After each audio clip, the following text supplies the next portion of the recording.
I hide my face as well. That would be ideal, wouldn't it? Oh well, I'll have to deal with my face. Um, I gave you a sort of very brief introduction to Houdini last week. There's a lot more that you can learn about it.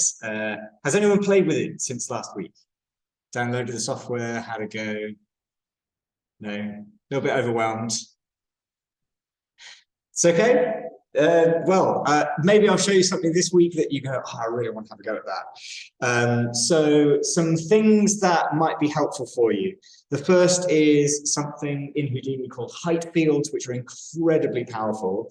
I'll give you a very, very, very brief look at them and show you a couple of ways you might want to be able to use them into your project. But really, it's just a kind of showing you that they're there, and then you know the thing to Google. That's what a lot of this lecture is kind of like. If all you come out with is, I know the word to Google to find out more, then that's a good thing to have. I want to talk about attributes because they are incredibly powerful, because that's the bit where if your brain can get the move from geometry to attributes, then you become basically a super user and there's nothing you can't do. We'll have a quick look at the geometry spreadsheet as part of that. We'll look at rigid body dynamics, which we looked at a little bit last time. When, do you remember we started with a shape and then we sort of fractured it when we dropped it on the ground. We'll look a little bit more at that and some fracturing. I'll show you some particle operation networks, which is about sort of particles that literally move for example, we'll create a wind that blows some particles around. And then we'll look at some shortest path and growth. And the reason I've kind of chosen all of these things is because partly they are really useful and powerful, and they're things that you can't do in Rhino or CAD. Because they're dynamic. They're all to do with things that change over time. But also because, I don't know if has anyone been watching The Last of Us TV show? It's about zombies. It's really good. You should go and watch it if you don't mind zombies. It's like the thing that all the kids are talking about. You're a kid, but anyway.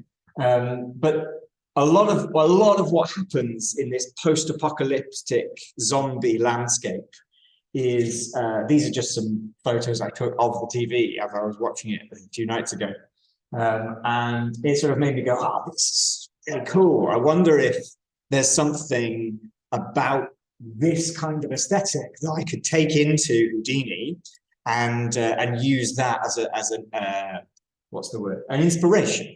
So I want to kind of like basically the things that I'm going to show you today, I want to bring them all together in something that actually has kind of, some kind of output where I put lots of things together to make a single quite nice image that's inspired by a zombie fungal infection that I saw on TV.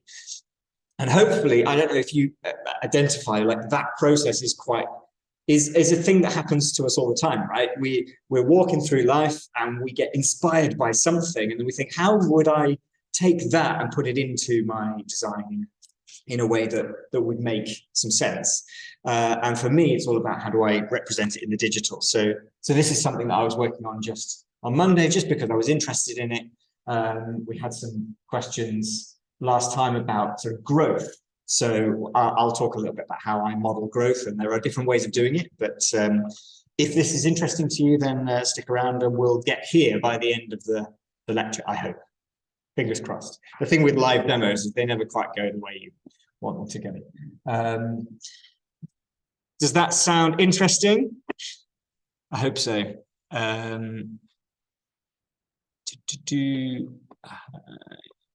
Hide video panel, don't need my face. And hide floating meeting controls. Right, so let's fire up Houdini.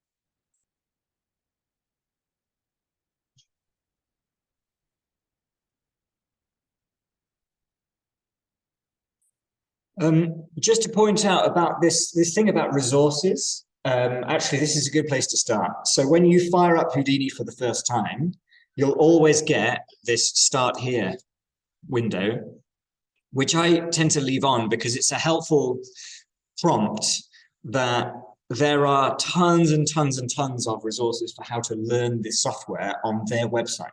So if you don't know how to do something, chances are someone's made a video about how to do it. I would highly recommend that.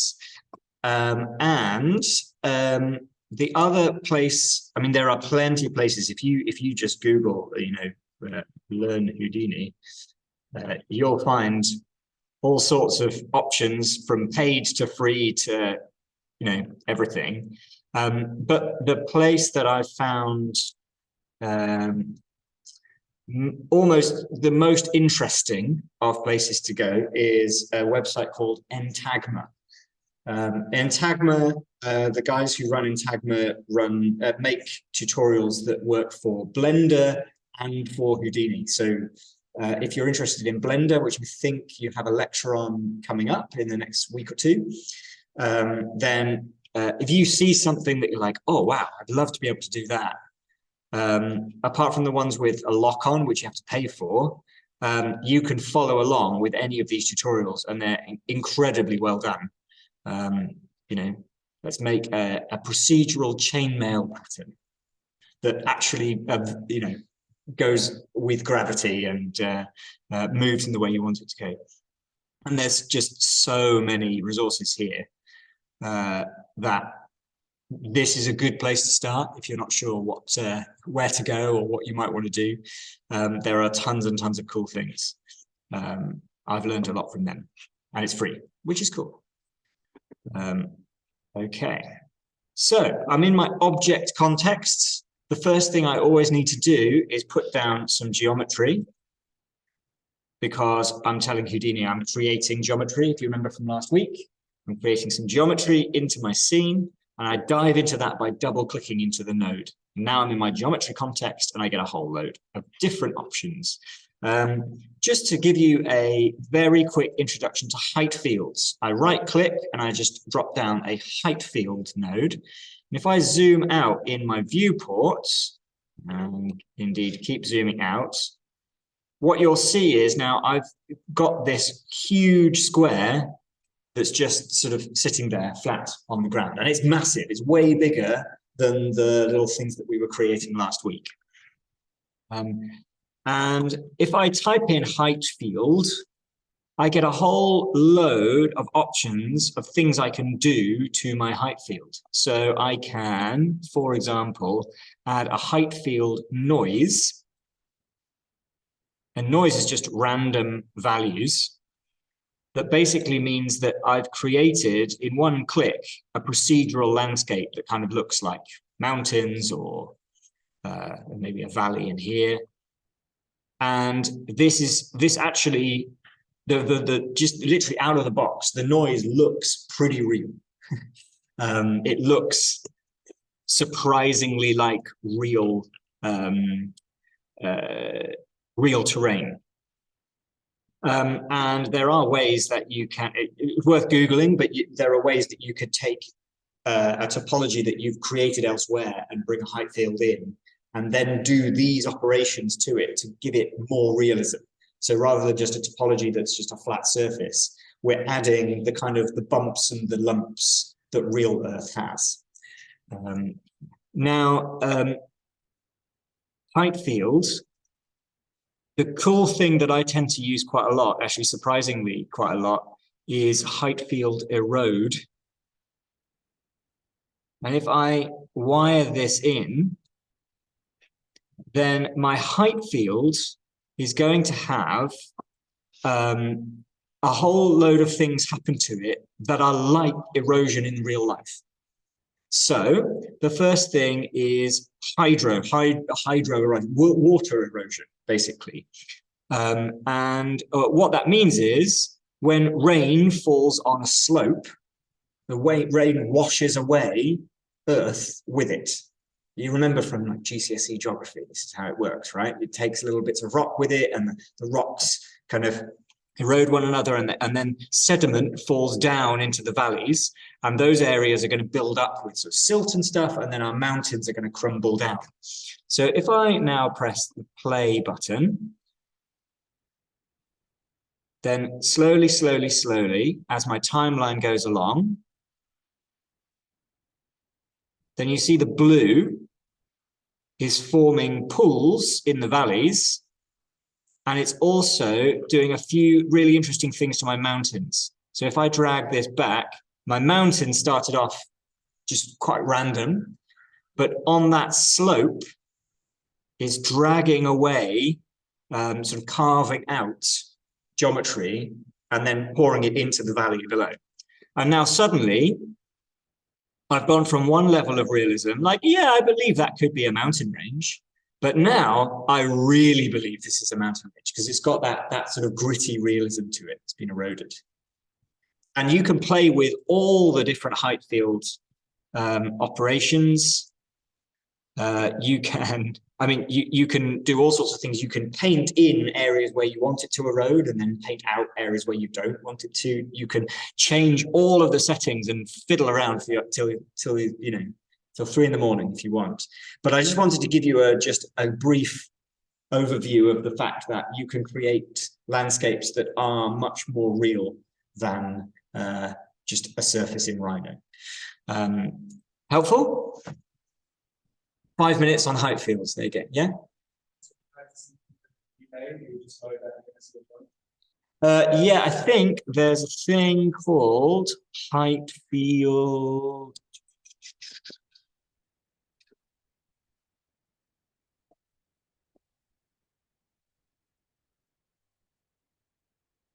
Where is it? I think the way you do it is you project a height field onto some geometry that you bring in. Or it looks like you can convert something into a height field as well. So it might be you bring in a file geometry and then convert it into a height field and then do this operation to it. This operation, if you're interested at all in what's going on, this isn't actually mesh geometry. What it actually is, and the reason it's a height field rather than anything else, is it's pixel geometry. So what's actually happening is Houdini is storing pixel information on a two-dimensional grid, and that pixel, or that point, is just a height. So what you can't do with height fields is have something that goes over itself, because basically height fields can go up and down, but they're not geometry that can sort of curl over like a wave.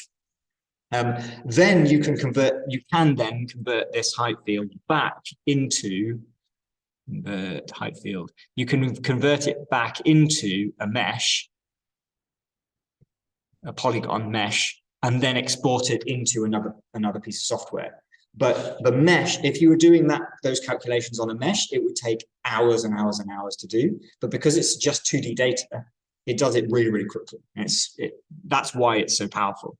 You can get so much information and granularity because it's dealing with two-dimensional data rather than three-dimensional data.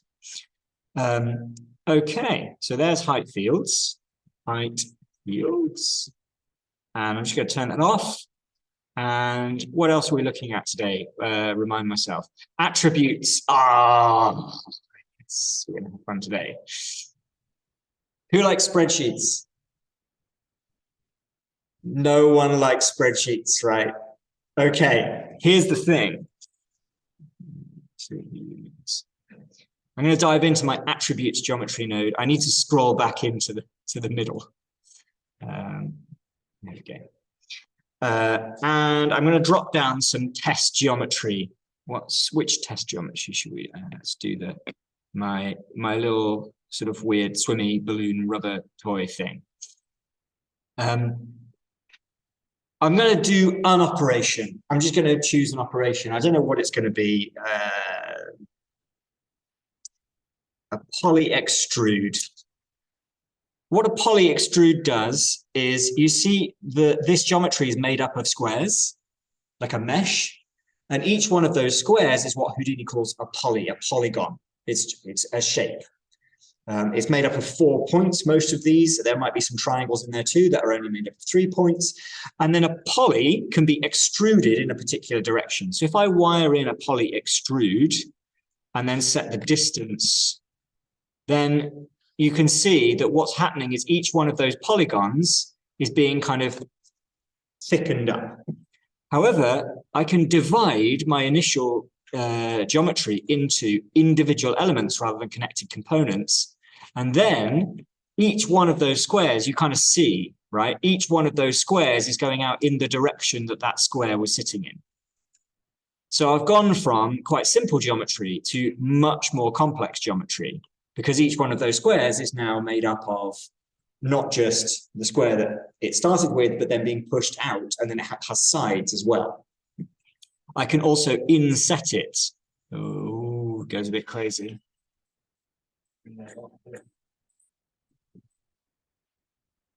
No, we're okay. If I inset it by something like this, then what it'll do, that'll taper each of the things. I can twist them. That would be a little bit weird. Probably go a bit weird. 45 degrees. So each one of those now has been twisted by a certain amount. Anyway, I can play with that to my heart's content, right? But the cool thing is that there's a tab down here called local control. And instead of it listening to this distance, I've just typed in a distance. So every single one of the polys that makes up my geometry is now being extruded by the value that I have down here. However, under local control, I can set this thing called distance scale. And that distance scale is basically now a piece of text that has the ability to say, if a particular polygon has a piece of text associated with which says, in this case, Z scale, I could change that. I could say amount, or I'll call it, why not distance? That's a bit more of a human sense of what that word means, right? If that particular polygon is associated with a piece of text called distance, and that have a value, then I want some of them to be extruded by that distance and the others of them not to be. And so what I can do is drop down an attribute. Here we go. Attribute paint. And let's just go back to this guy here. These are listening to what's called attributes. An attribute is a piece of text that's associated with a value that then applies to some geometry. It sounds really weird when you say it like that, but I'll demonstrate it and you'll get it, I hope. And then if you don't get it, you put your hand up and we'll have another look. So what I'm going to do is I'm going to paint using this little tool here. I'm going to paint an attribute onto my geometry. And I've got a few different ways of controlling how I paint that.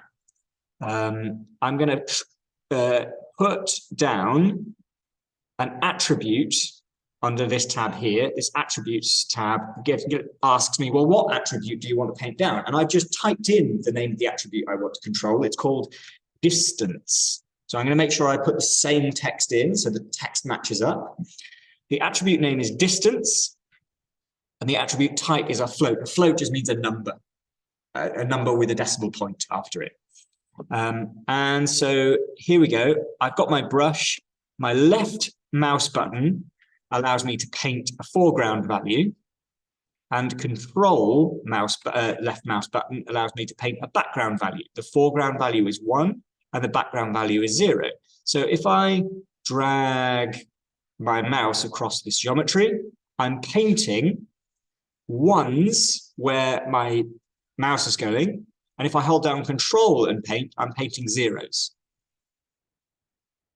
Now, this might or might not be intuitive to you. But what I'm going to do is I'm going to turn on the display of point numbers in Houdini, and we'll just zoom in on a little bit. Every single one of this bit of geometry has a point with a number associated with it. It also has a primitive number associated with it. Here we go. So this one here, you can see that one's 896. So if I take my brush and I paint around this area here, turn the points on 999, 997, 940, 949. So I've just painted in this area. I can go to my geometry spreadsheet, which is a little tab up here. And in this geometry spreadsheet, an exciting thing has happened. Well, you might not find it exciting, but I find it very exciting. My test geometry, when I click on that, the geometry spreadsheet shows me a whole load of points, X, Y, Z values, and a whole load of normals, which is like which way round the points are facing. However, as soon as I've painted some attributes on, I get a new column in my geometry spreadsheet called distance, because I made an attribute called distance and I've painted some values onto my geometry. And where I've painted with my left mouse button, I've painted the value 1. And where I've painted with my control left mouse button, I've painted the value 0. And so, in theory, here we go. Let's just go back to my scene view. Point 999 and 997 should, I think, have some different values to all the others. So I'm going to go to my geometry spreadsheet. I'm going to scroll down and look for point 997. Whoop.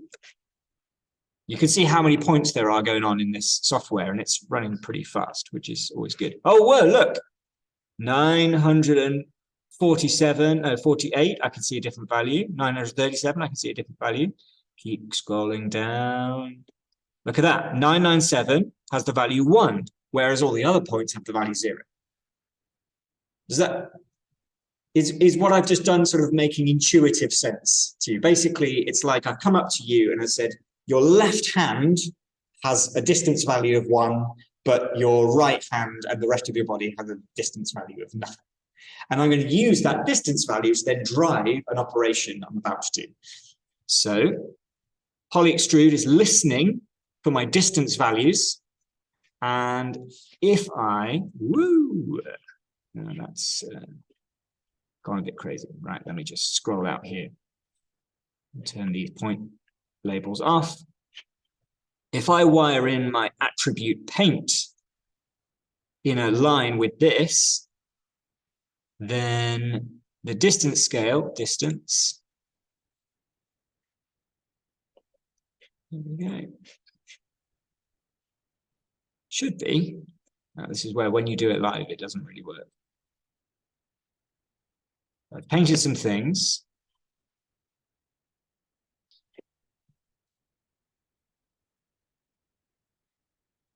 Ha! Well, that's great, isn't it? Let's try putting it back to Z scale. Attribute paint. And I'll make a new one. Z scale.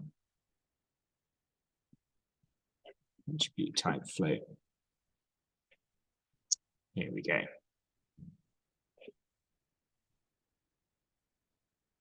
Ah! Well, it hasn't worked.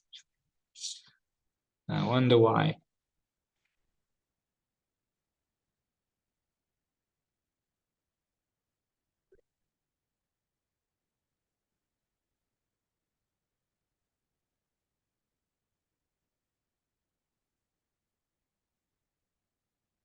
If anyone in the room has a clever idea as to why it's not working, then feel free to let me know.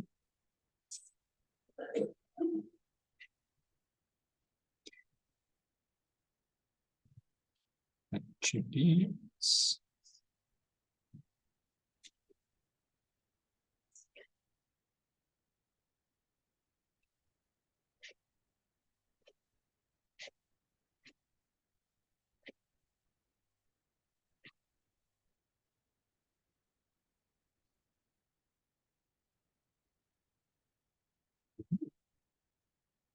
Oh, well, the idea was that you'd be able to see it happen. It might work with a different piece of geometry.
Well, okay, we'll come back to it.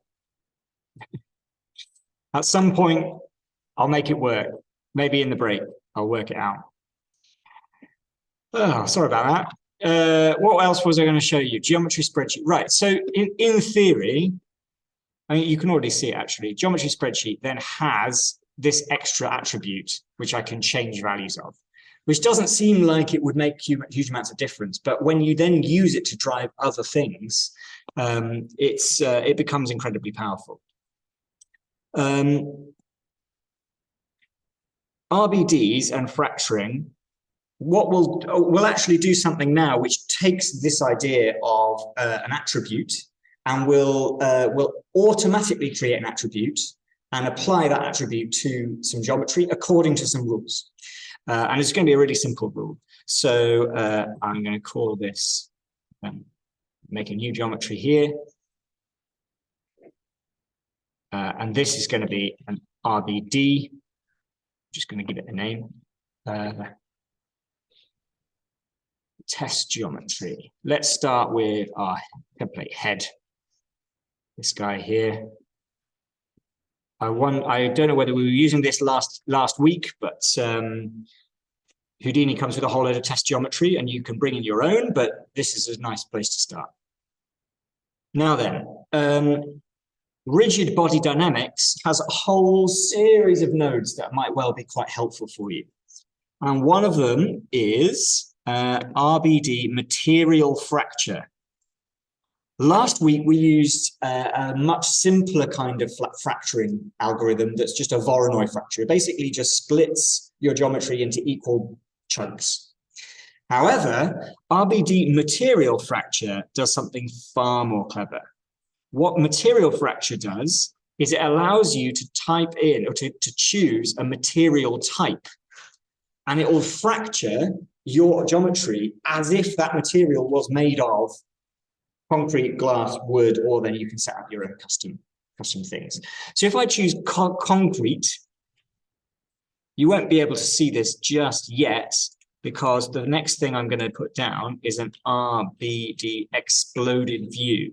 And the exploded view is simply just a viewer for how this thing has been split apart. So my exploded, I'm going to bring that back down together so you can kind of see where the fracture lines are. What this is doing is saying, if this geometry was made of something a bit like concrete and you dropped it on the floor, how would it shatter? However, if I come back up to here and change it from concrete to glass, then it's going to change because glass shatters in a very different way. This is a bit like, you know, you fired a bullet through a piece of glass and it's going to shatter in a particular pattern. And what that gives you is a very different outcome to concrete. There are some really cool things. So you can turn on chipping. So concrete chips. You get lots of little tiny bits of concrete sitting around. And now when I turn that on, I suddenly get these little chips at the edges. And the nose, for example, which is a much more fragile piece of geometry, is then split into much smaller pieces. So I suddenly believe that this is actually sort of crumbled a bit like going back to my inspiration, this idea that the world is a dystopian nightmare and things are growing through it. So here's my fractured geometry. What I can also do is add interior detail. I don't know if you can see, but this fracture is just super straight lines. But I don't know if you've ever held a piece of like fractured concrete in your hand. It's never straight. It's always rough and pitted and not really the way you think it's going to be. So I can add interior detail. So the fracture lines are no longer just straight, but it's added noise to my interior fractures. The exterior is as it was before. I kind of like playing with this, and it's the kind of thing that you can spend hours on if you want to. I wouldn't recommend it, but it gives you a really nice idea of like how you might then want to do some things. So same as before, I can put down an RBD solver, bullet solver. This is just a visualizer. This just tells me where my fracture lines are, because when I look at this, I can't really see because the lines are like really faint. And I'm going to wire in these 3 outputs, so my 3 inputs. And the material fracture has also added a constraint called glue. You can start to see this.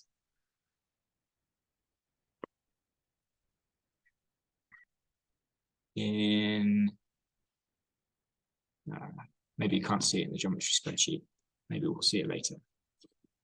The glue has, here we go, I'll wire this in as well.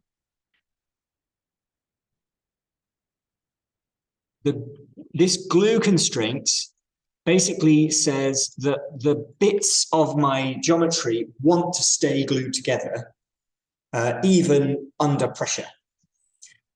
So I can change this glue value. The primary strength of my glue value is currently 10,000, which is significant. I'm going to go to my RBD bullet solver, and on the collision tab, I'm going to add a ground plane. So it's got something to collide onto, because otherwise, you remember from last week, it just falls forever and never hits anything. I'm also going to just lift my little head up a tiny bit off the ground. So it's got somewhere to fall. Maybe not that much. There we go. So it's got somewhere to fall until it hits the ground.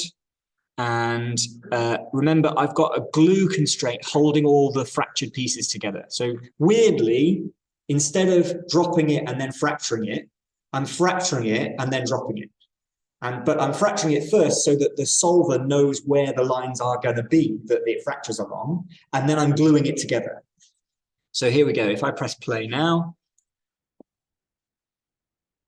the thing that happens is that the glue is much stronger than the forces trying to pull the pieces apart from dropping it.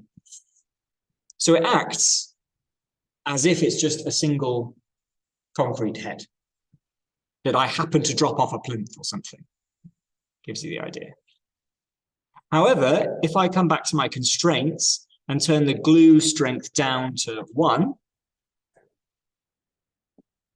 then some bits of it are going to start breaking, but other bits of it are strong enough to hold on. Does that make sense? No.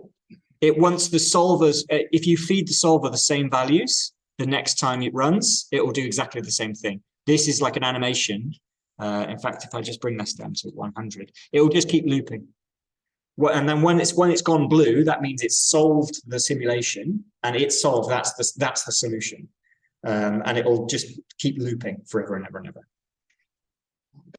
ever. However, as soon as I change the value, maybe I make this value 0.1. Now it's gone orange. It means the next time it comes around, it's going to resolve it. And now it's different because I've changed the glue strength down to almost nothing. And it's fallen apart. Does that make sense? I'm basically playing with physics in real time, which is quite fun. Some other nice things about the solver, I can change the time scale to maybe a quarter. And now it'll go much slower. But also because of the way that the glue constraints are calculated, I'm going to need to come back and change the glue constraints, because when you change the time scale, you change everything about the solver. But it gives you an idea. I might change that to 0.5. There we go. Now, this guy here is reacting to all sorts of different things. There's a nice thing I can do where actually, if I change the glue, if I take the glue constraint away entirely, literally just by not wiring it up, because this is my constraint output and this is my constraint input. Now I just don't wire it up, so I'm not giving it any constraints at all. Like glue is 0 basically. I could just change the glue value to 0 here, but I could just also delete the connection. Now it's going to much more wholly disintegrate, because none of the pieces are holding onto any of the other pieces. And a cool thing that is quite nice to play with is to find a frame where you think, oh, I quite like what's going on there. But maybe the way in which some of these areas have kind of collided first, but some of the others haven't quite caught up. But some of the areas are kind of sliding over one or two of the others. There's something about this that maybe makes me think that as a static image, maybe I want to work with this a little bit more. So I've done an animation to work out a simulation. What I can do is type in time shift. And what time shift gives me the option to do is to literally just, here we go. Under frame, if I right click frame and delete channels, when something's this color, it means it's linked in some way to something else. And I don't want to link it to anything else. What I want is just to type in an exact frame and have it pause there forever. So I'm going to delete channels. I'm just going to leave it on 8. And now, when I switch to here, my whole timeline is just a static version of that frame. So I've done a simulation, I've picked a frame I like, and then I've paused it there. But now, for the rest of my simulation, I get to use the timeline again. I can now run another simulation from a paused frame of the first simulation. That's confusing.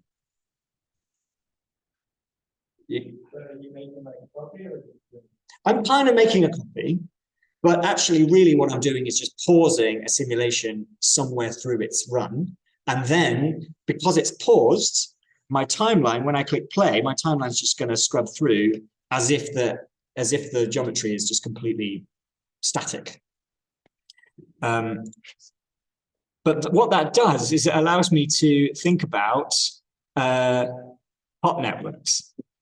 So what I'm going to do is I'm going to show you very quickly that you can have 2 simulations running in the same geometry, and you can use one to drive another. So here we go. The first thing I'm going to do is I'm going to put down a curvature measurement SOP, labs measure curvature. Anyone come across the word curvature before? Yeah. Before you go into that, with the fractions and stuff like that, are you able to? Do you interact with the ground plane? Are you able to interact with like other geometries? Yep. Absolutely. Let's just do that, right? We'll create a sphere. This is going to be, it's too big. So we bring it down. I'm just going to turn on this little purple tag, kind of ghosts my original geometry, so I can now align the two together. So here's a sphere. It's going to be like a wrecking ball. Aiming like a wrecking ball. And I'm going to move it. My center point, we'll put it, I don't know, there. And then we'll move it it's going to come in and like smack it in the face, right? Or something. We'll see. It might be too big. It's more like a bullet now. Then what I can do is I can keyframe the position of that sphere. So the easiest way of keyframing is just hold down Alt and click. And that makes a keyframe on frame 1. And then I'm going to drag it maybe, I don't know, 15 frames or something. And then I'm going to Alt and click again, but I'm going to move this guy to the other side of the thing. Alt click.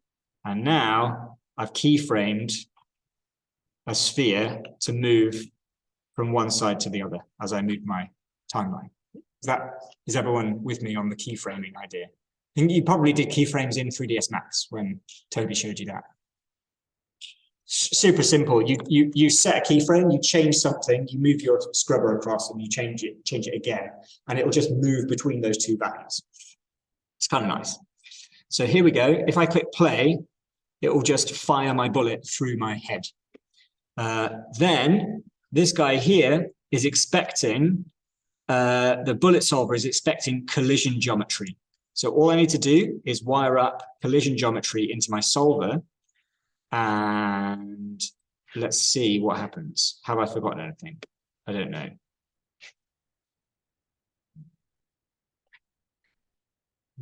Sphere. Collision type animated.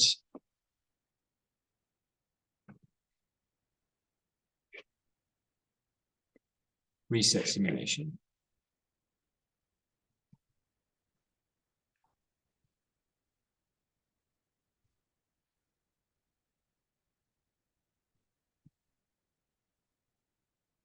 Not sure why it's not liking that. It should be picking up the animation.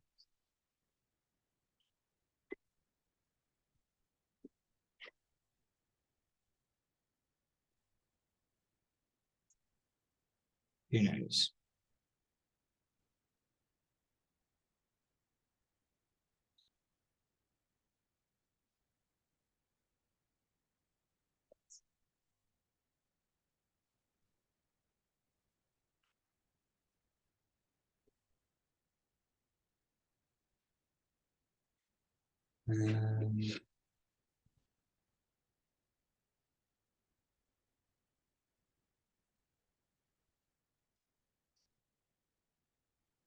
I have done this before, and I do know it works. So I'm not sure what I've forgotten. There will be something somewhere. Let's turn gravity off.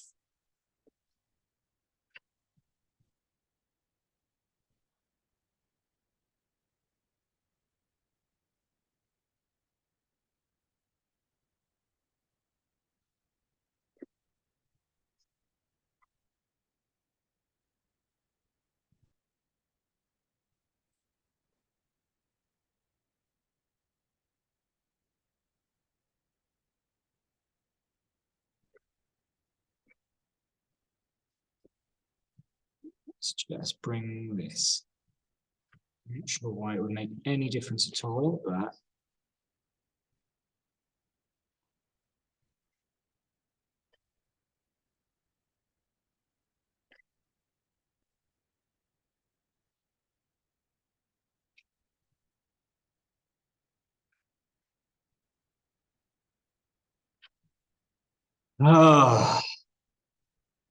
it's potentially.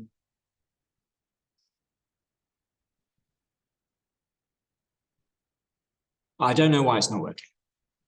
This worked on Monday when I prepared. There will be an option somewhere that I've forgotten to press. Points. That's fractured. It's a dashed line, which usually means. I know why.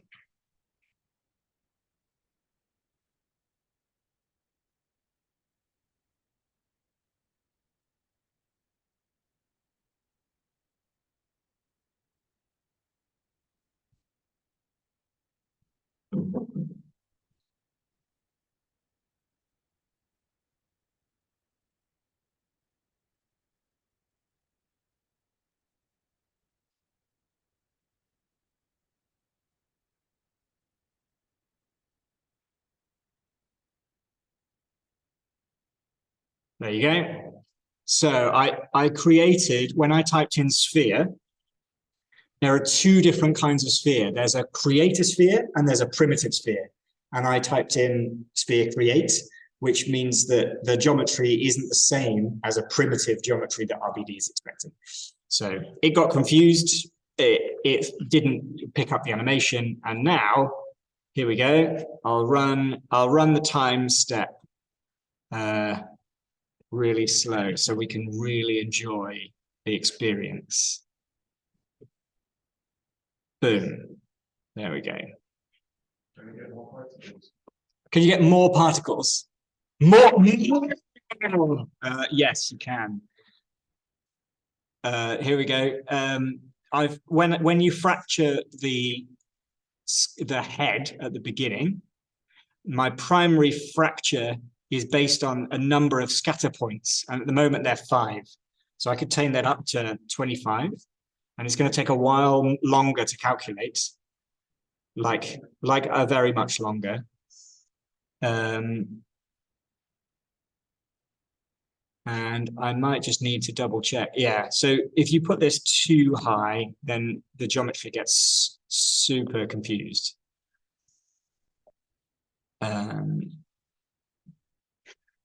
Here we go. Are we getting anywhere? It's thinking. Yeah, here we go. Because I've also got chipping on, as soon as I put that number up, then the chipping goes crazy. So I don't want that to be quite so high. But here's more. And also, why don't we just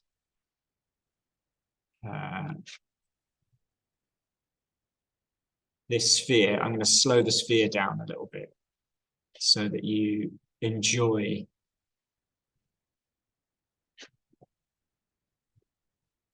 cut that keyframe, put it back here. Place keyframe. Right, here we go. We'll have a break after this because it's nearly 10.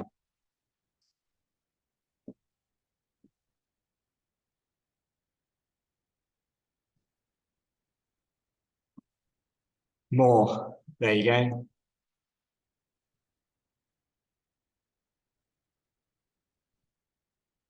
Happy?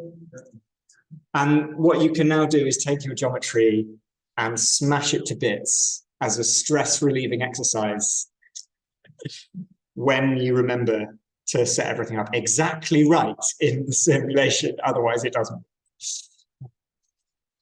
It's not too many nodes, though. If you think about the number of nodes that's actually like on the screen, you've got what? 1, 2, 3, 4, 5, 6 nodes.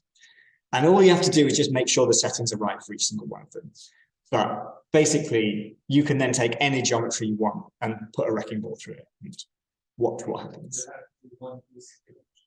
No, you can have. I mean, this is going to slow my computer down a lot, but you can merge geometry together. And the merge thing, instead of having lots of blobs on top, has just this bar, which means you can plug in as many bits of geometry as you like. And then, in fact, it would be interesting to know if we did it, right, let's do it with 2 pieces of test geometry. My swimmy thing and the head. So here's this guy. Let's just make him a little bit, bring him down a little bit and move him that way. I'm going to copy the same material fracture node across, and then I'm going to merge these together and put them into the bullet solver.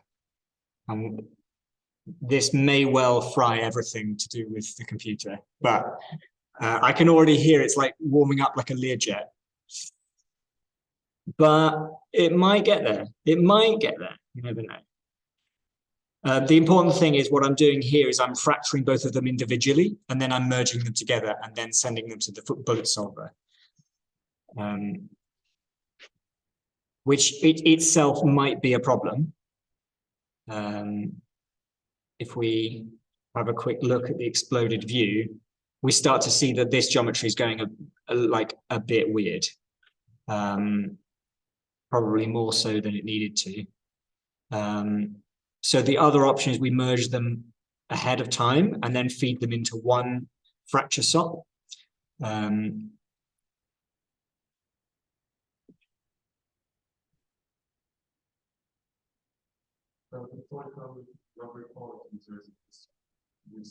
No, it's literally just geometry, and you can make it feel like rubber by using. Do you remember last week we looked at vellum, which was a cloth simulation? So you can feed that rubber toy into vellum and make it act like cloth. And then one of the constraints is to blow it up like a balloon, which you can play with, and it's super fun. And then it'll then start moving around like it's a rubber balloon, but it's just geometry. It doesn't have any extra knowledge. Just gonna put this on the desktop. RBD test.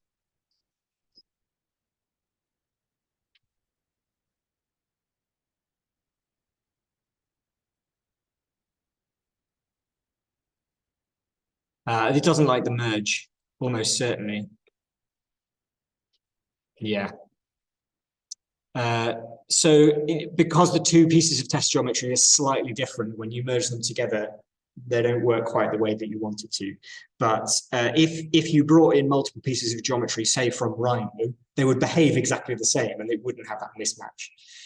It's just because I'm using two different kinds of test geometry. One of them has its normals mapped in a slightly different way. Should we take a break? It's 5 to 10. We'll come back at 10 o'clock. Cool. All right. I'm going to pause the recording. Resume recording. Right. Here we go. We worked out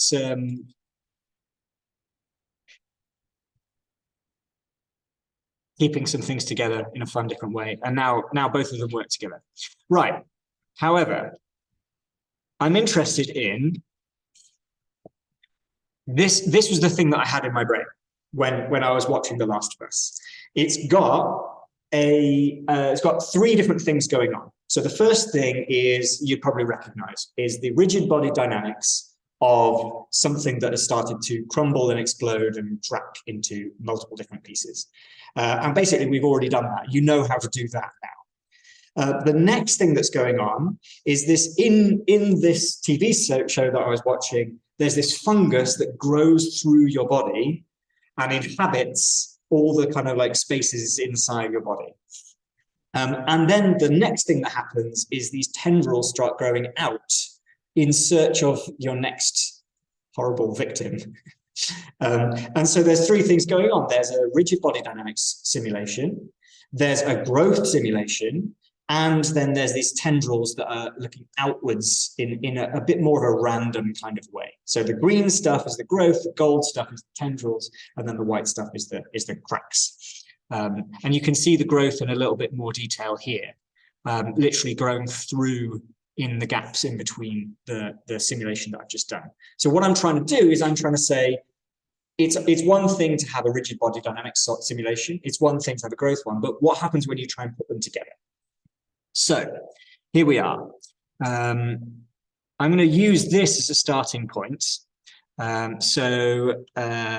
What I might just do, this is a helpful kind of little tool. If you hold down Alt, you can copy a geometry node, and we'll call this one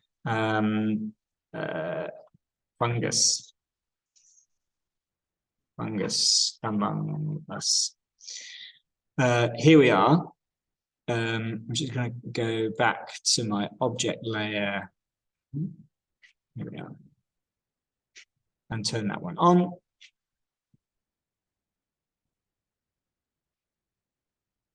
I'm going to start with my head.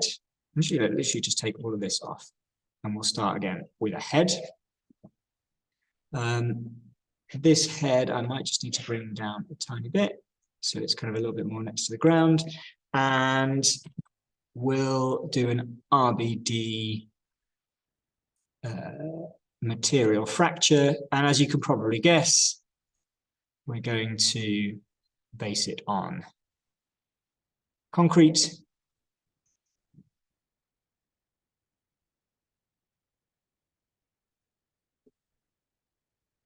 The RBD exploded view is slightly different to the exploded view because we've used the RBD node to material fracture. We need the RBD node to see the exploded view. We could obviously do what we did before, where we run the solver, RBD bullet solver. We turn the ground plane on.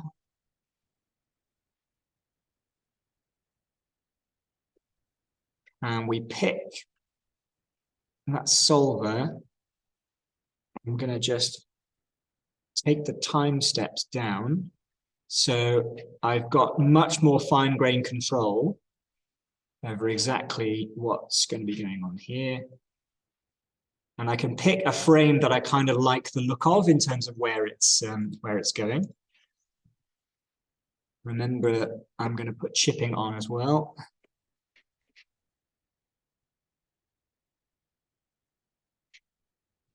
And if I go too far, it kind of becomes a little bit less recognizable. So maybe it's kind of this kind of frame, something like that, where it's starting to crumble, but it hasn't really become completely just a pile of bits just yet. What I can actually do as well is I can take that frame and I'm going to time shift it. So I delete the channel and just set it to frame 21. And then all I'm going to do here is I'm going to take that time shifted frame and I'm going to explode that view a little bit more. So I'm giving myself a little bit more gap in between each of my spaces. So I've run a bit of a simulation and then I've just pushed them all apart by a little bit to give myself some space to work, really. Then curvature. Curvature is a really cool thing. Basically, let's take something like this desk. Doesn't have any curvature at all. It's a flat piece of surface. Whereas if I took something like, I don't have one, Coke can or a bottle or something, this is a curved surface and it's curved the same all the way through. So the curvature of this surface is equal all the way around. However, the curvature of this bit up here, because it's a smaller radius, is going to be more than the curvature of this thing. If you think about it as if you start with a flat sheet, how much force do I need to apply to turn it into a bending sheet? And if I need to bend it a little bit, then the curvature isn't much. Whereas if I need to really crumple this thing down, then the curvature is going to be much greater. And what I can do is measure that curvature across all of the geometry that I have in my scene. And it'll start coloring in different areas according to how convex or concave it is. So convexity, if I do this, if I turn that all the way up, I'm going to turn my concavity down, then all these red bits, all these red areas are areas where I've had to put a lot of force into bending something. And obviously, as you can probably guess, most of those areas are going to be the edges, because edges are straight edges. There's a lot of curvature to a straight edge. There isn't much curvature to a kind of wibbly wobbly surface, but if you've had to have a straight edge that's like bent at 90 degrees, there's a lot of curvature there.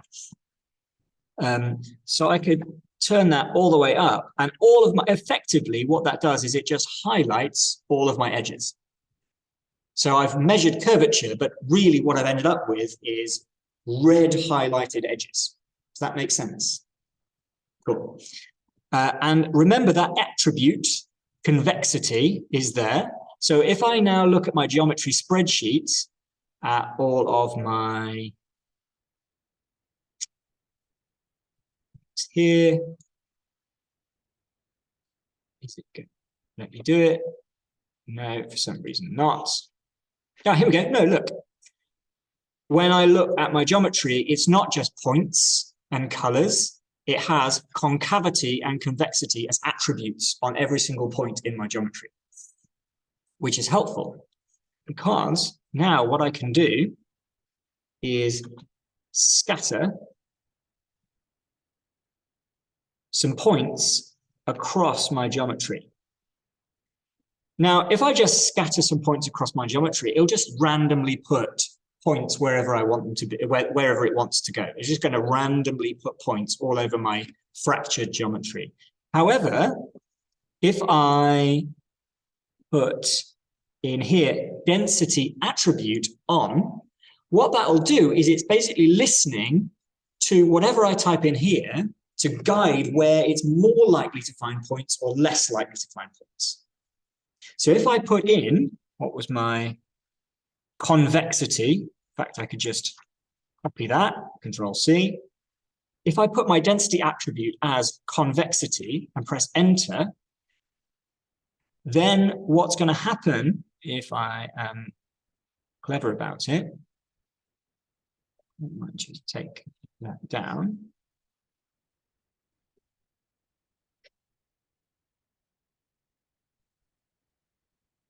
What this is doing is allowing me to make more points appear at the edges of my geometry and less points appear in the areas which aren't edges. Now I need to start playing with this a little bit in order to see where I might go.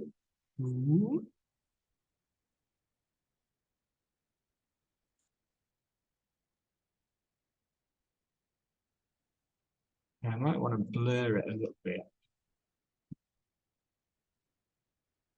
Yeah, here we go.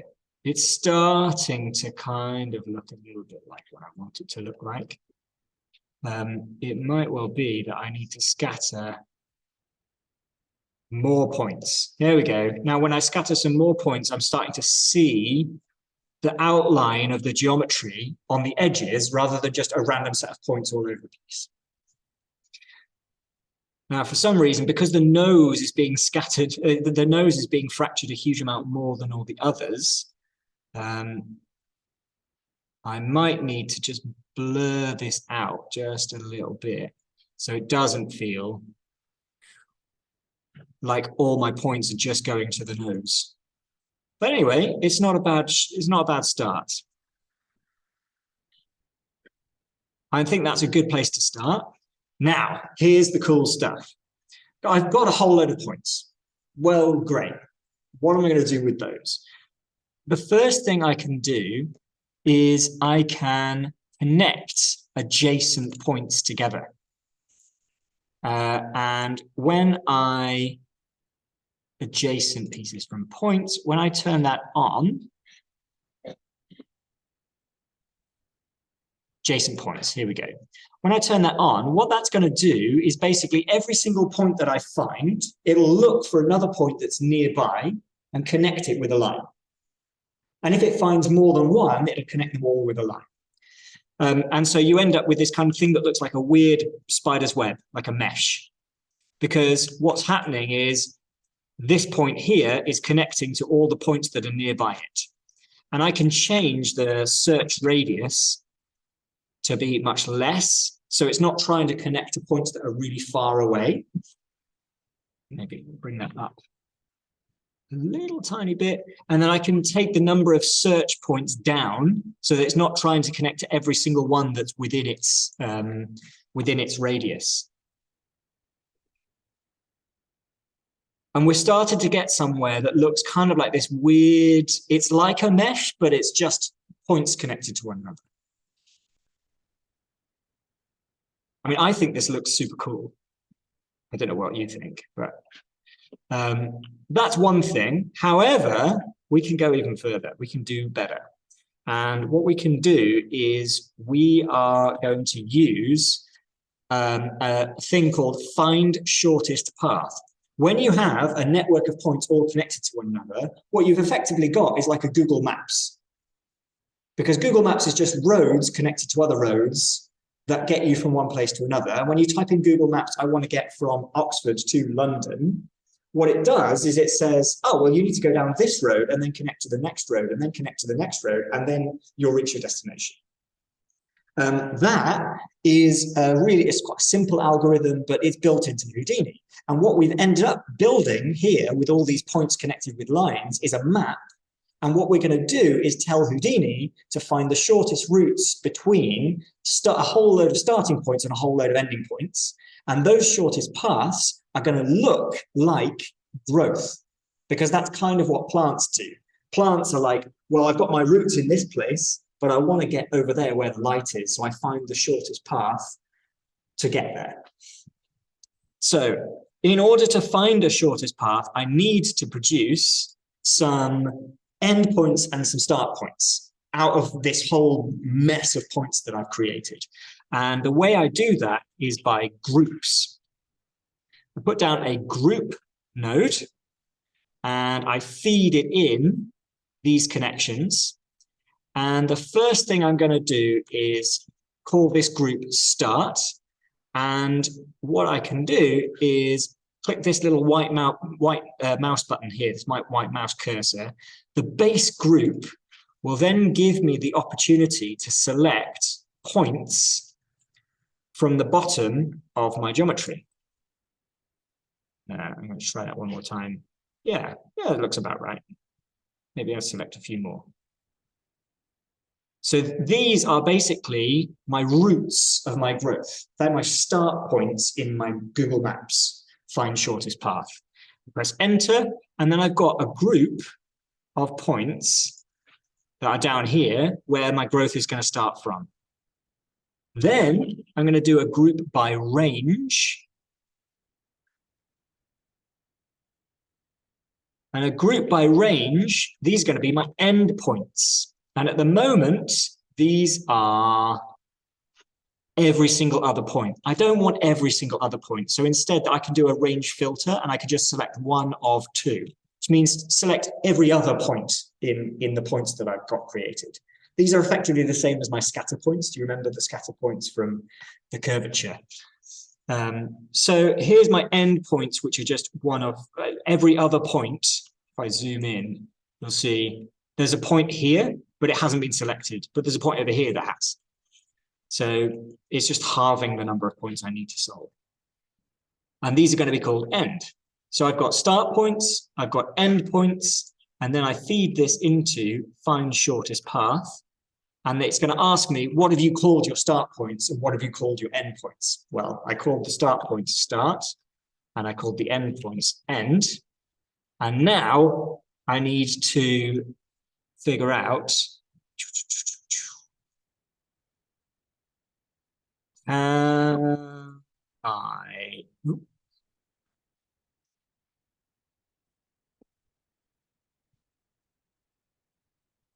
want to go from each start, from any start to each end. So I want all of my endpoints to have some growth going to them. And then it's going to find the shortest path back to a start point that was helpful to it. And as soon as I do that, do you notice that what I had before was just all these random lines? They went everywhere. Now they actually have some sense of, growth to them. They have some sense of purpose. They're going in a particular direction. One of the next things that I can do is, at the moment, these lines are like super straight. And things don't grow straight. They grow in curves. So I can take these curves and resample them. Resample these curves with much closer together points. And maybe I want something like that. And they're much closer together, and I'm going to treat them as subdivision curves, which basically means that everything that used to be a straight sort of kinky corner now becomes a nice curve.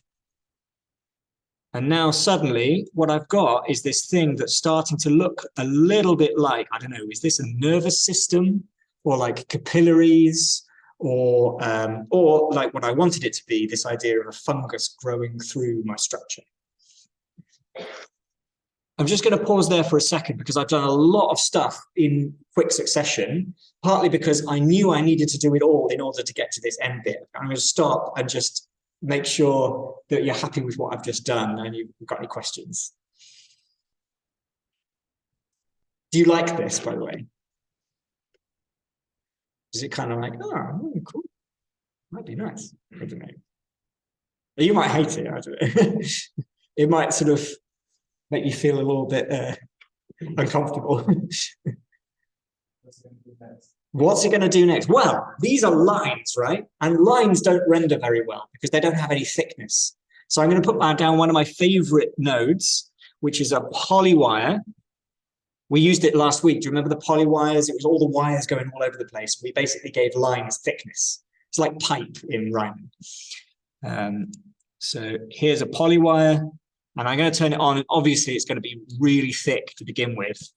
So I'm going to make all of the wires much thinner. I might need to go even thinner because I want them to really feel like quite spindly. Do you know what I mean? And I'm going to up the divisions maybe to 7 because at the moment with 4 divisions they look like squares, not circles. So here we are now, and this area here, look how cool that is. That's like coral, isn't it?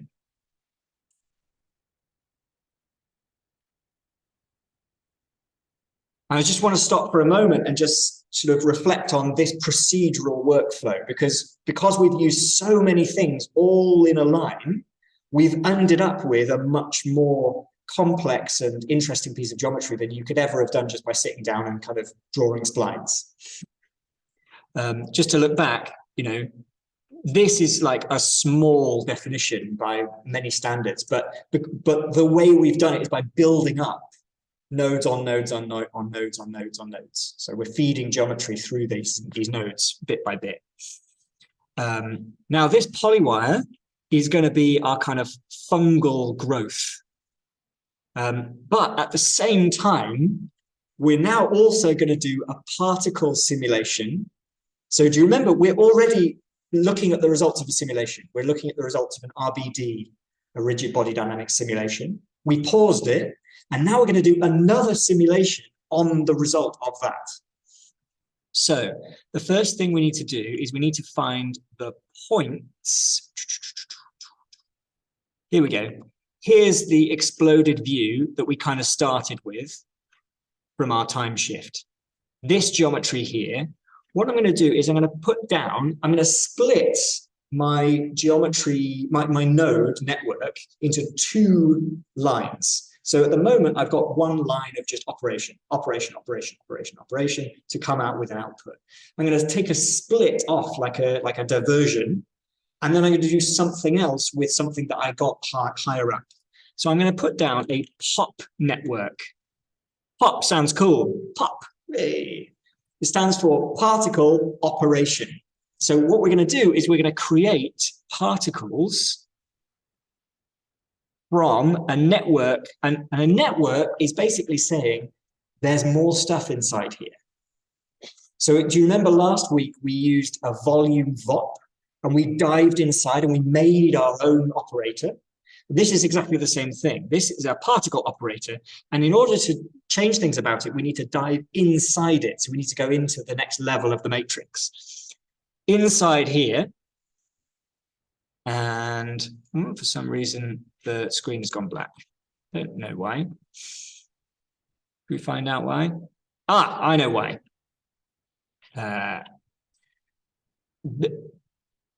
There's a couple of ways around this. The easiest way is this. I'm going to put an ISO offset on here. And what that will do is turn my geometry into a fog volume, which is almost invisible. You can't really see it. It's just turned into this kind of blob. And we currently need 100 or thereabouts sampling divisions. There we go. Can you just about see this kind of fogginess that's based on the geometry that I put in there before? And now we're going to scatter some points into the fog volume. And what that will do is fill this whole thing with points. And maybe we need 2,000 or so. Pretty much, yeah. So like the whole head now is just filled up. If you scatter points on a surface, it'll just put them on the surface. But if you scatter points on a volume, it'll put them inside. And that's what we want. Because we want these tendrils to feel like they're coming from inside the structure, not just on the surface. So I dive into my pop net, and the source is going to be all points. So all the points I fed into my particle operation are now going to become particles that are driven by this little network here, which is already made for us, which is kind of nice. And what it says is wire pops into here. And we're in a dynamics context, which means we've got a whole load of different options to go from. I'm going to put down a really simple thing called a pop wind. Pop wind sounds a little bit rude, but all it is just random directions of wind blowing some particles. So what we should be able to do, change this amplitude up a little bit, is now we start to see that each one of the points that I put in has now become an emitter of particles, and those particles are being blown by the wind. Let's turn the amplitude up a little bit, and you'll see.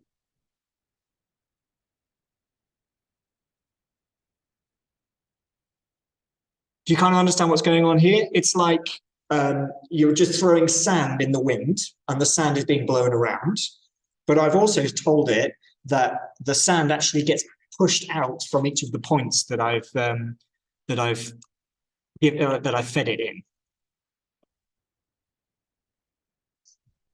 Now it's kind of cool. There's a lot of things you can do with a simulation like this, but all we're going to do is we're going to take that simulation and that pop net. In fact, if I come back here, you can now see these particles being blown around. And I'm going to put down a trail SOP. And what the trail does is allows us to draw a line. Do you see, if I zoom in on here, here's one of my little emitters, and here's all the points being blown around by the wind. And what it's going to do, the result type as connect as polygons, and I click undo close rows, and I turn the trail length up. Actually, I need to turn that trail length up to more than the number of frames that I have. So I have 100 frames down here, so I'm going to put that to 100. Now, it looks a bit crazy because there's too many frames going on, but basically what's going on here is every time one of these particles moves, it's then, rather than just putting a new particle in the simulation, is joining it with a line.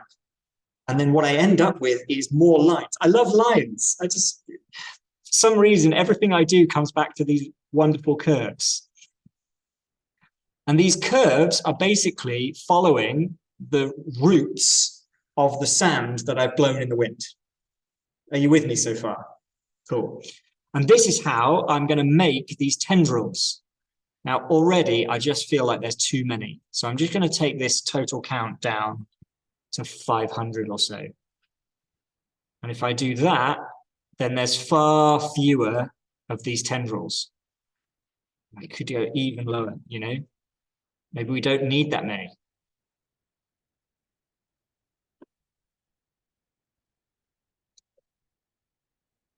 And we're going to do the same thing we did before. A polywire. Wire it up.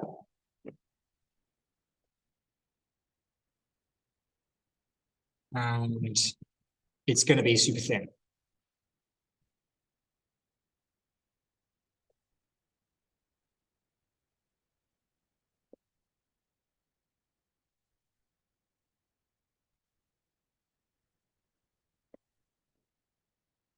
Now we're watching the polywire. It really needs to be thinner than this. We're watching the polywire make its way out of my geometry in the direction of these tendrils.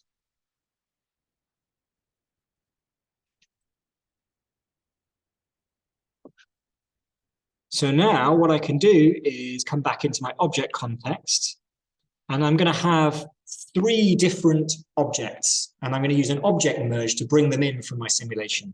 So the first one is going to be a geometry node, and this is going to be my concrete head. The second one is another geometry node, and this is going to be my fungal growth.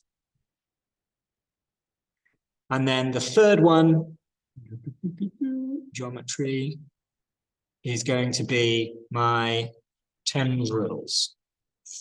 So I can turn this off and go into it and then say, right, so I need a null underneath the polywire, because that's going to send out that geometry to the other geometry node. I'm basically sort of posting it. I'm putting it in the post box and saying, send this to the other geometry node, but I need to put an address on it. So this is going to be my growth. I can't type growth.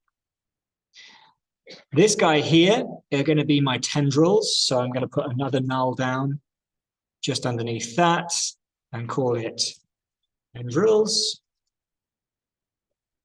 And then up here somewhere, here's my RBD exploded view. I'm going to put another null down here and connect that up. And this is my concrete head. So I've got 3 nulls, which don't do anything. They just take the geometry in and send the same thing out.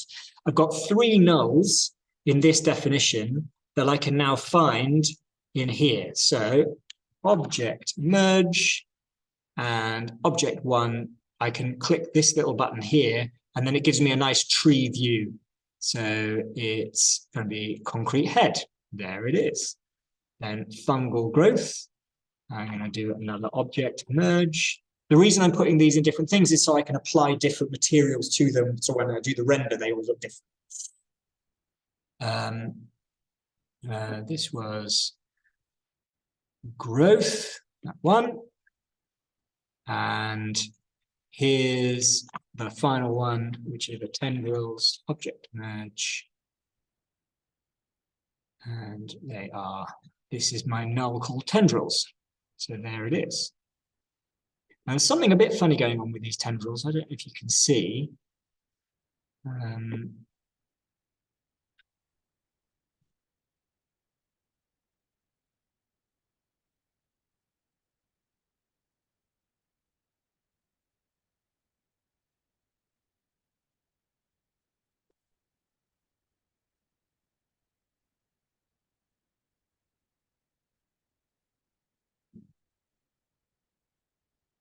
Interesting.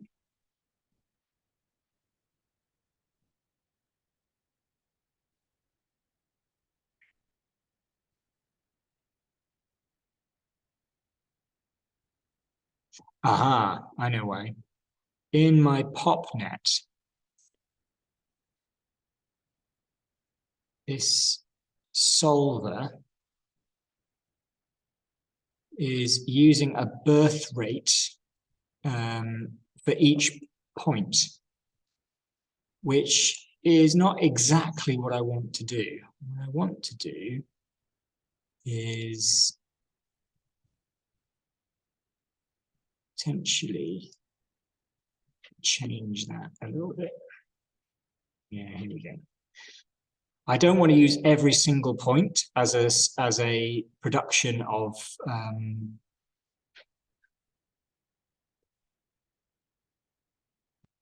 take my birth rate down.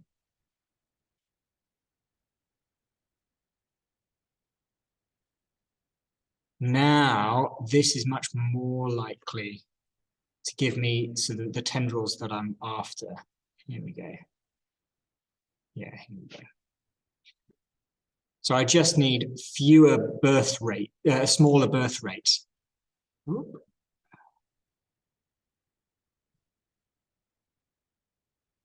Back to here. And now when I look at the tendrils, they grow the way I'm expecting them to. Can you see that sort of growing along with the wind, rather than being almost a little bit too much? So I could find a frame that I quite like. I may need more tendrils, you never know. I back into my pop net and change that birth rate to maybe 500. See what happens. Yeah, that's a bit more. They're being blown by this kind of weird wind. And now we can see the fungus growing through all the cracks, driven by the curvature. And so that curvature you can see is favoring these edges, which makes it look much more like the growth is actually happening through the structure rather than just randomly. And I'm going to save that. And just to show you that it's possible, we'll put down a quick Redshift renderer node and make some materials. So we want one material to be effectively our concrete material. Another one, which is going to be this. And another one, which is going to be a tendril. Let's make the tendrils gold. The fungus is going to be like a green, like a dark green. And the concrete, just for ease, I'm just going to make it like a grey paper. You could come in and fiddle around with materials until cows come home.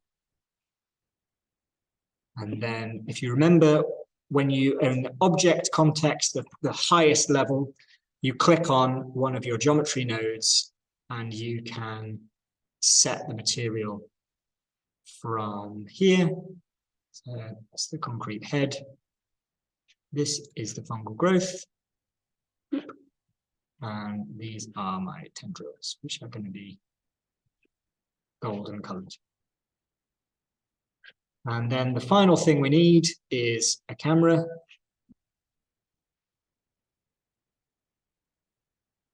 Make a new one. And we need a light, or maybe two lights, which I want to be a sphere. And that sphere looks quite big. I'm just going to move it off here. Maybe off to one side. And I tell you what I'm also going to do is I'm going to make two sphere lights. One that's on one side and one that's the other. And this is a super quick trick to making any render look amazing, is to have one sphere, one light that's a little bit warmer.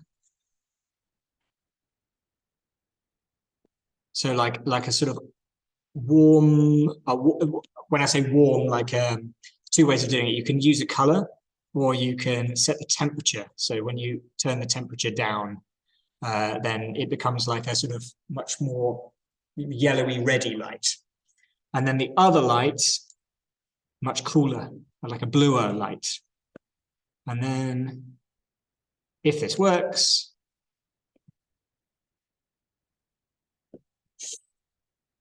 this should give us a quick little render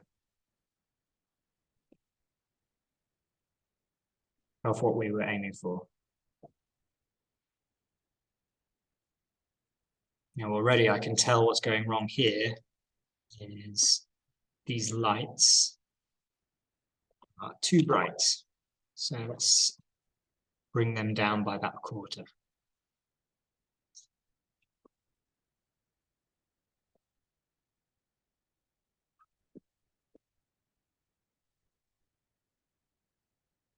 There we go. Feels a bit more real now. It's going to take a while to render, but you start to get the idea.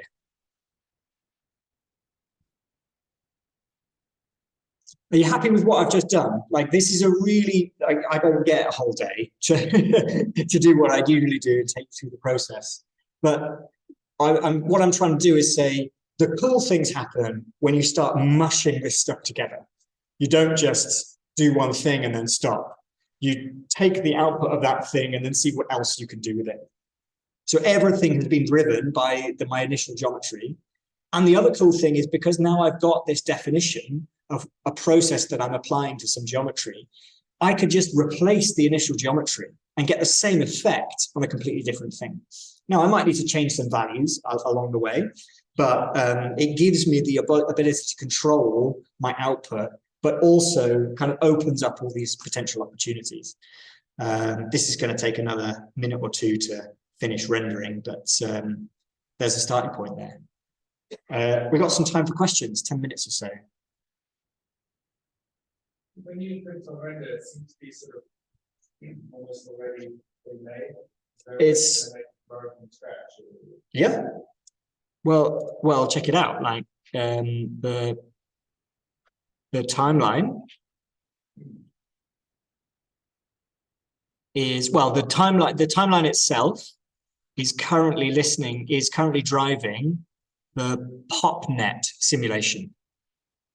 So as the timeline scrubs forward, the particle operators blow the wind, and then that makes the tendrils grow. So what I can do is, on the redshift node, I can change it to render frame range between 1 and 100. Now, this is going to take a very long time because it's got to do 100 renders to make an animation. But if I'm clever, I might be able to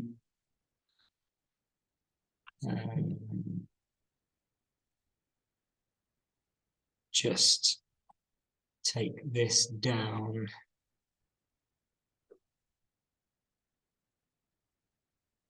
I'm going to take a lot of these values and just lower them down so that it does the rendering much quicker.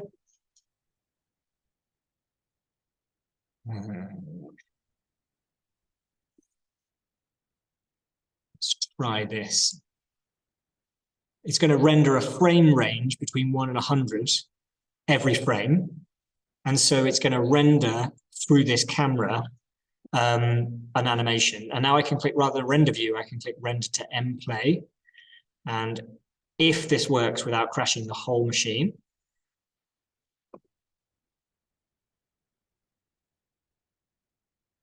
there we go. Each render is now taking a lot less time because I've turned all the settings down.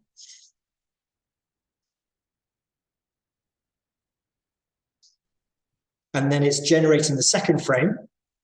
So now we're on frame 2. And now it's rendering that one. And it'll do it in much quicker. And then it'll be frame 3, then frame 4, then frame 5. And then I can save that out as an animation or a series of images that you can then take into something like Premiere or After Effects. Or it's not, there's nothing special. But this rendering engine, Redshift, it uses the graphics card, which is why it's quick. This is a RTX 20 something.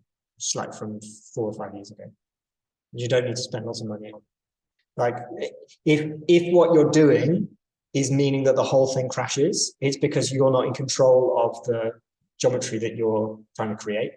And one of the reasons I love Houdini is because behind the scenes, it's doing a huge amount of optimization to try and make sure that these big meshes aren't crashing your computer all the time.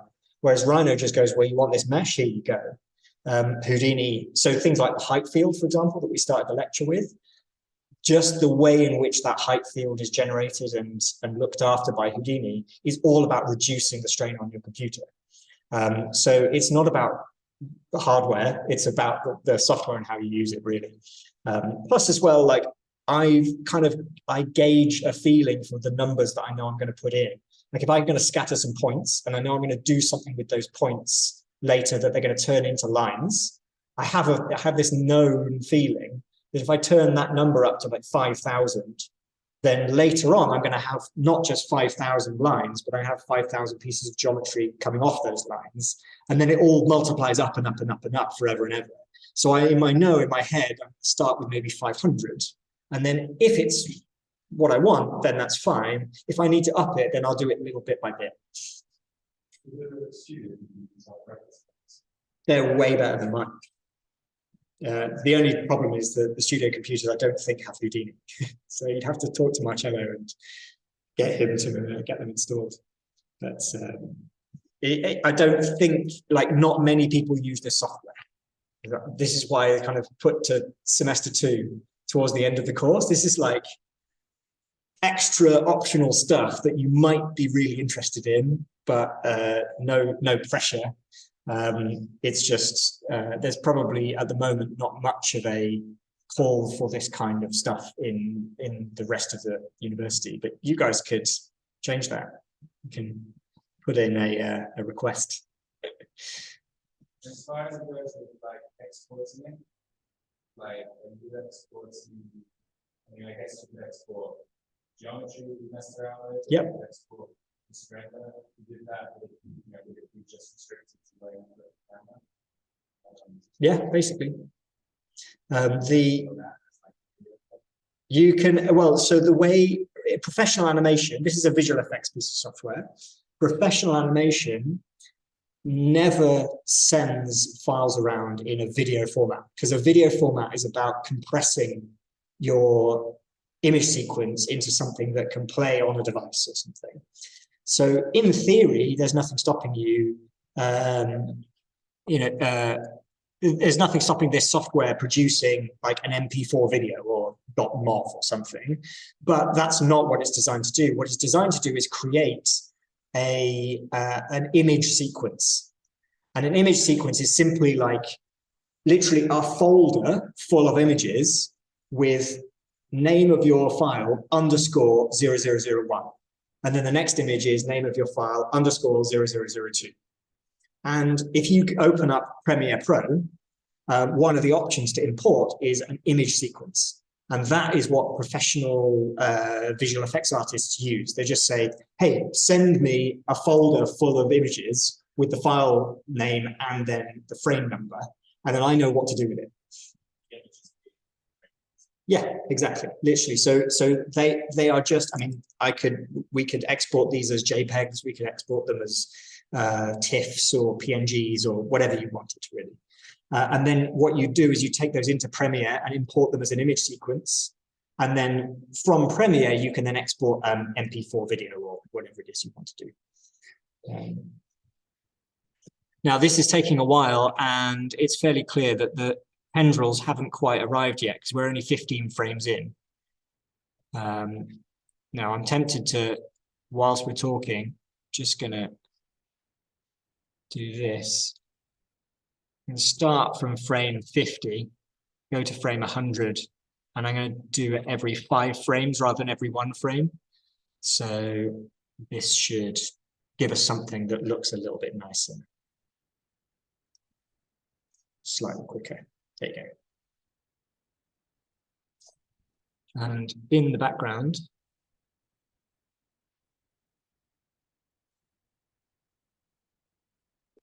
click play, and we can watch it grow.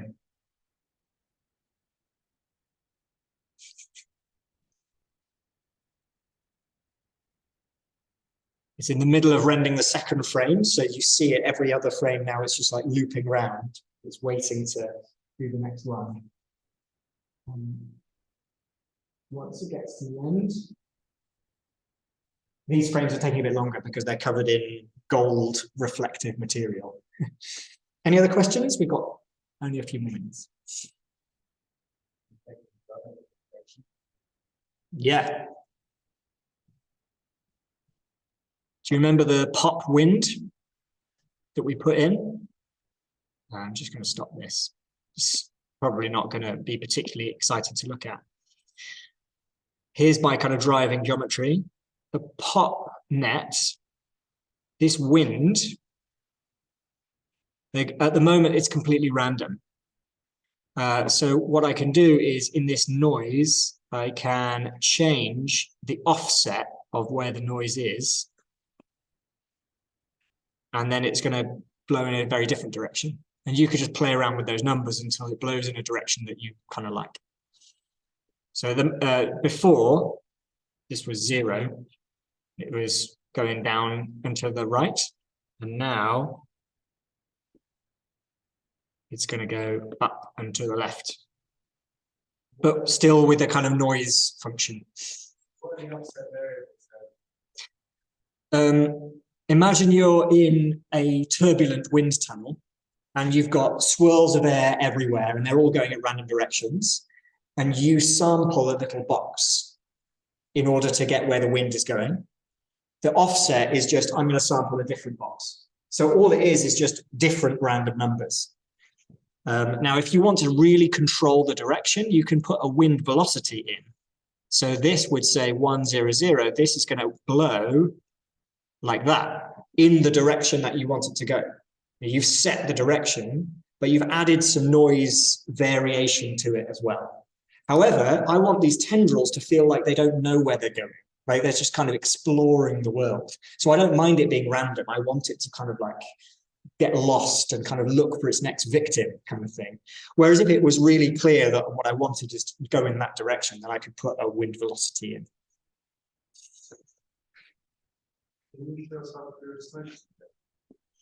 Not in 5 minutes, but I can do this.